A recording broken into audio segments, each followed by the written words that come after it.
লখিমপুৰত জুবিনৰ মুখত কেৱল সৈনিকসকলৰ কথা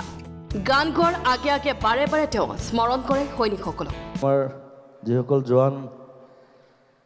যুদ্ধ কৰি আছে এতিয়া তেওঁলোকলৈ শ্ৰদ্ধা জনাইছোঁ যিসকল মৰি গ'ল তেওঁলোকলৈ শ্ৰদ্ধা জনাইছোঁ অসমৰ ৰাইজ জয় অসম জয় হিন্দ দ্যাটছ ইট হাজাৰ হাজাৰ লোকৰ পৰা জুবিনে সৈনিকসকলৰ বাবে বিচাৰিলে হাত চাপৰি আৰু ডিফেন্সৰ জোৱানসকলৰ কাৰণে এটা হাত চাপৰি লাগে তেওঁ গান গাই পোৱা টকাৰ এটা অংশ আগবঢ়োৱাৰ কথা ক'লে সৈনিকসকলৰ বাবে মই সদায় দিওঁ চবকে আমাৰ ডিফেন্সলৈ আমি দিম আমাৰ ফালৰ পৰা বাকী যিকেইখন শ্ব' নহ'লে চবৰ পৰা এটা এটা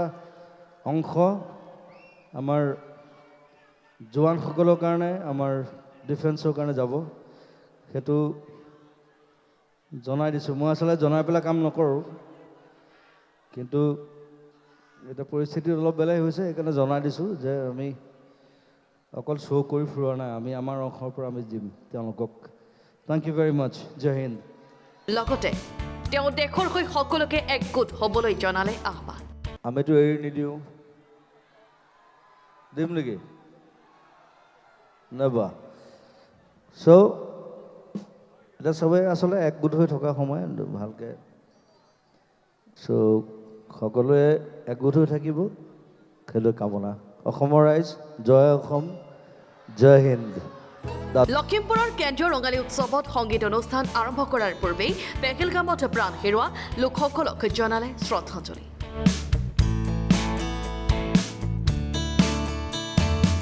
এইদৰে গীতৰ মাজে মাজে তেওঁ ক'লে যুদ্ধৰ কথা এতিয়া ইণ্ডিয়াত অকণমান ডিষ্টাৰ্বেঞ্চ হ'ব উপায় নাই এইটো তেওঁলোকে নিজেই লাগি লৈছে আমিতো এৰি নিদিওঁ দিম নেকি নেবা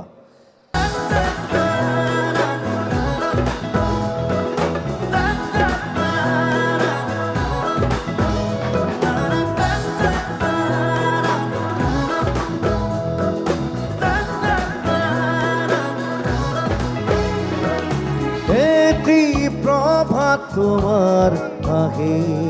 है पाहोर बिल खानी झिलमिल झिलमिल এটি রাতে তোমার সুলে है धारोर थे मारी खिल खिल खिल खिल